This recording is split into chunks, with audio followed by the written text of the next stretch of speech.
Il faudra également noter 4 phases de développement dans cette typologie des partis cartels.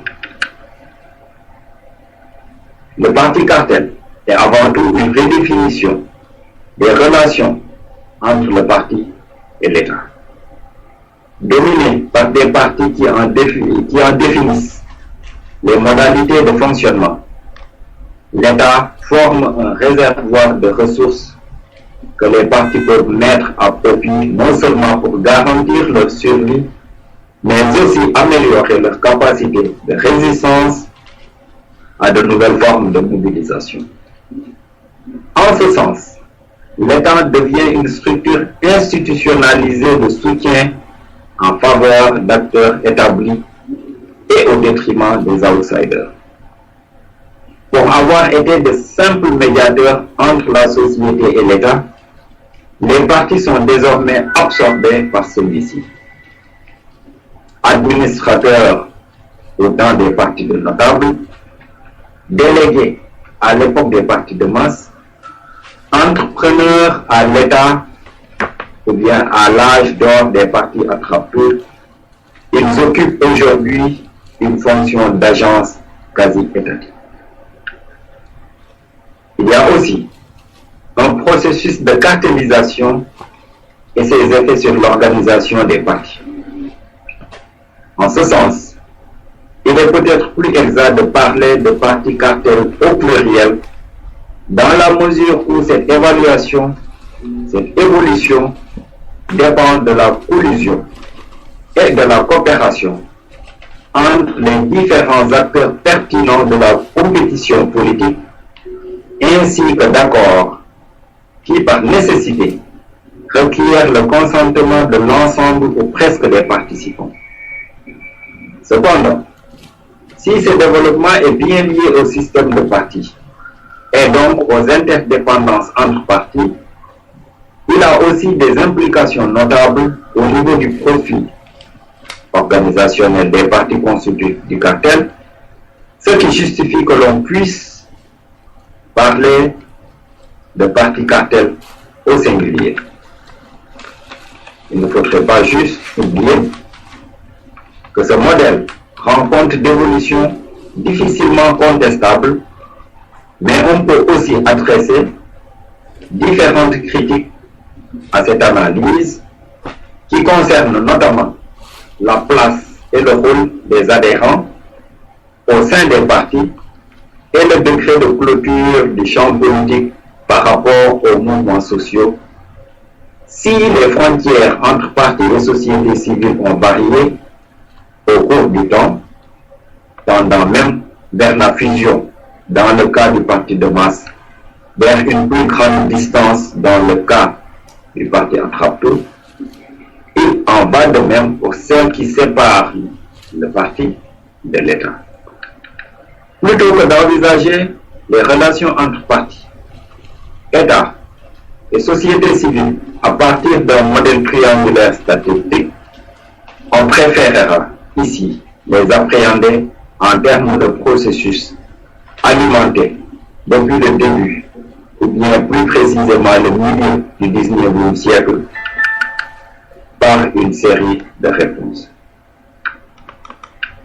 De la démocratie maintenant dans les partis politiques. L'actualité récente des partis politiques de gauche comme de droite met en lumière la question de la démocratie interne dans ces organisations. La démocratie interne rend un parti politique plus participatif, plus inclusif et plus dynamique. Les membres sont ainsi des agents du parti qui attirent d'autres membres pour élargir la base du parti. En les encourageant à participer dans un cadre de règles que chacun respecte, le parti devient plus fort.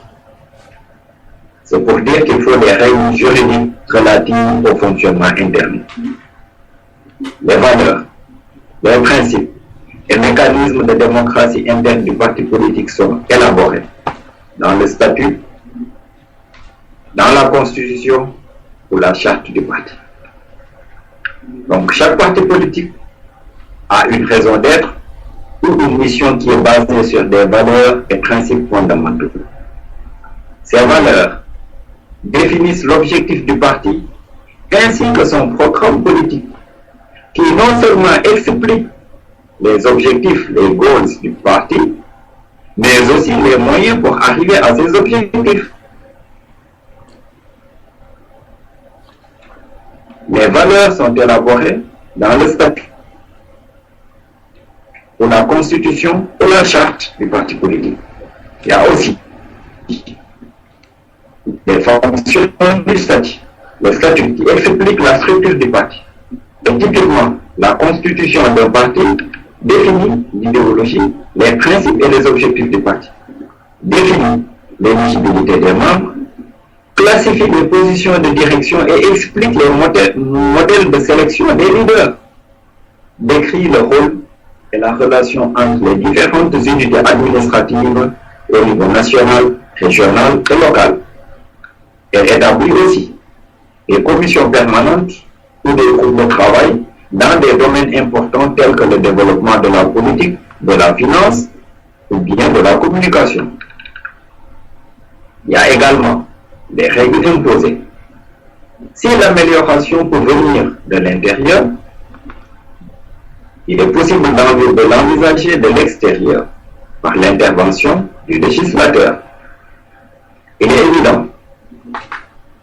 évidemment impossible d'imposer au parti une sorte de statut type qui ferait peser une contrainte très lourde, disproportionnée pour les organisations les plus modestes et trop aléatoire et attentatoire à la liberté de tous. Mais l'État est fondé à demander à des organisations dont il assure une large partie du financement le respect d'un certain nombre de principes. Parmi ceux-ci, on peut citer l'élection par les militants, le pluralisme des candidatures, l'égalité entre les candidats, le libre accès aux fichiers et aux instruments de communication écrits ou numériques. Le débat démocratique pourra alors se développer entre des groupements eux-mêmes démocratiques. La structure des partis. La structure et le fonctionnement d'un parti politique peuvent être déterminés par des instruments externes, comme la Constitution, ou les lois et règlements, par des règles internes, comme sa Constitution, ou à la fois par des éléments externes et internes. La pratique peut toutefois différer de la Constitution ou des règles internes officielles du parti. Comme les partis politiques remplissent des tâches tellement importantes dans les démocraties de nos jours, leur fonctionnement interne devient également très important. L'élaboration des politiques, le processus décisionnel général, la participation des membres et des groupes du parti et la responsabilité de la direction du parti sont autant d'aspects du fonctionnement qui suscitent ainsi un grand intérêt.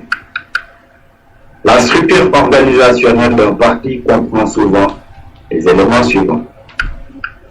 Le comité de direction ou organe exécutif national. Il s'agit habituellement du gouvernement du parti, qui prend et exécute les décisions au jour le jour.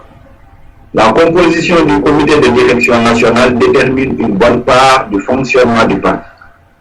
Elle varie selon les partis politiques. Parfois, un petit nombre de dirigeants forment le comité de direction, tandis que dans d'autres cas, des représentants des ailes du parti, ailes féminines par exemple, des sections locales ou des groupes auxiliaires en font partie. Il y a également la conférence ou le congrès national du parti. Le congrès national est habituellement la plus haute instance décisionnelle du parti et il se réunit entre 1 et 5 fois l'an. Des délégués des sections régionales et locales des groupes auxiliaires, de l'aide féminine, de l'aide jeunesse du parti, le cas échéant peuvent y assister. Les membres ordinaires peuvent aussi y être réunis. Les résolutions adoptées par le Congrès peuvent lier la direction du parti, mais dans d'autres cas, elles ne constituent que des suggestions ou des lignes directrices. À côté de la conférence nationale ou bien le Congrès national, il y a les sections locales et régionales du parti. La plupart des partis politiques essaient de se doter de sections locales et régionales, parfois jusqu'à 5 échelons au-dessous du niveau national. Les règles internes des partis déterminent à quel niveau, national ou local, le processus décisionnel est contrôlé. Les sections locales et régionales peuvent être plus ou moins indépendantes de l'organisation nationale des partis au chapitre de la direction, du budget et des campagnes. Les échelons locaux jouent souvent un rôle important pour ce qui est de se rapprocher des électeurs, de présenter les candidats et de mener des campagnes électorales locales. Il y a également les groupes auxiliaires, ce que j'ai tantôt appelé les ailes. Les ailes jeunesse, les ailes féminines sont des groupes auxiliaires les plus courants dans les partis politiques partout dans le monde. Ces groupes font habituellement partie de l'organisation des partis et ils exercent des pressions auprès de leur direction au sujet des enjeux d'intérêt particulier pour leurs membres. L'étendue de leur indépendance varie du point de vue de leur droit de disposer de leur propre liste de membres et de leur propre budget et de prendre des décisions autonomes. Ils ont souvent le droit de décider leur propre délégué aux congrès nationaux et sont parfois même représentés au comité exécutif national.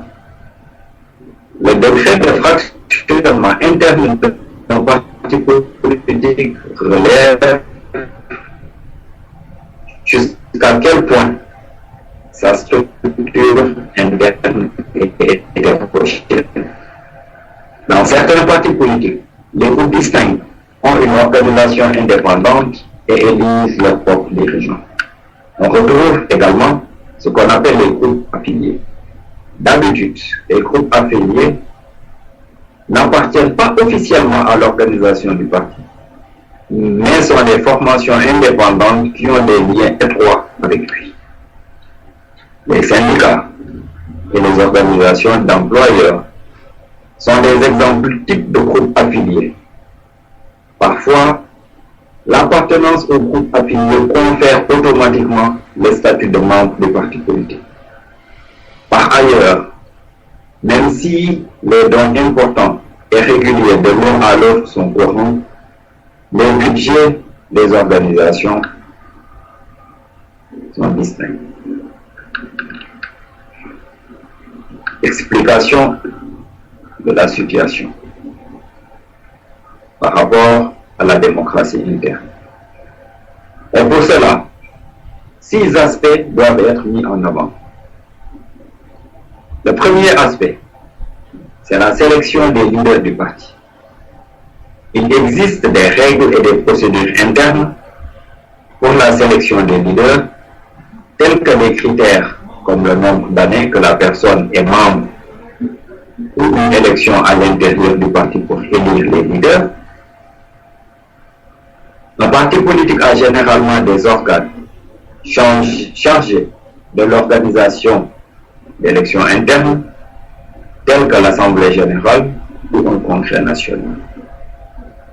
Le deuxième aspect, c'est le choix des candidats électoraux. Pour assurer la plus grande participation des membres dans le choix des candidats aux élections, le parti peut organiser des conventions ou des assemblées où un groupe de délégués représentant les différents secteurs du parti élisent des candidates ou des candidats à des élections à l'intérieur